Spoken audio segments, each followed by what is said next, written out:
Go ahead.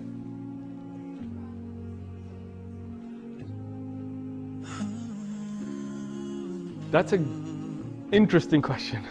So, does it have the same stance of the Bible? I'm not a biblical scholar. I've studied it, I've read it cover to cover, I've been through a lot of biblical studies, but I'm not going to claim to speak on behalf of the Bible. So what is the stance of the Bible? I will let anybody who represents that faith tell you. If the stance is to condemn the act of homosexuality, then yes. The Qur'an does not accept the act of homosexuality. Some people may have leanings or feelings, but it is seen as something that is against the natural way that God created us.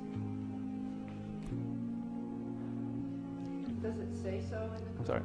Yes. So in the Quran we have verses about the people of Lot, as Sodom and Gomorrah, as you have in the Bible as well, and that they were destroyed because of such an action that they did, which was male. Yes. And then the Prophet Muhammad explained it as well.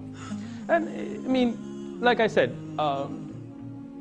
people have different inclinations. We don't deny that. Somebody may be attracted to children, but we may find that offensive, right? Somebody may say, why? It's my choice. I'm attracted to children. And we may say as a society, I'll get to you in a second. I don't want you to get your hand tired. Trust me, anybody has questions, I'll stay all night. We're going to get through this. So, if we look at attractions to animals, for example, or attraction to other things, we as society make those judgments. Meaning in the 40s and 50s and 60s and maybe, 70s, in America, it was not okay. And then a time came that we as a society decided that it is okay for men to marry men or women to marry women, and that's something we as a community or as a country make laws and legislate for. As religious laws go, if we go to the religious traditions of almost every religion that I have studied, and I've not studied all of them, you will not find acceptance for homosexuality. Not in the Hindu traditions, not in the Old Testament, not in the New Testament. Now, some Christian preachers or Jewish rabbis or maybe even imams may change their stance, and that's their personal view. But in the religious traditions of all religions, you will find that it's not an acceptable practice. Right?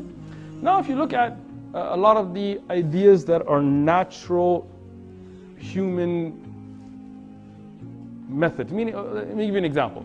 Any species, right, whether they're an animal, what is one of the core responsibilities of that species is to further the species, right? They want to have more, whether they're ducklings or children or spawn, to continue that going.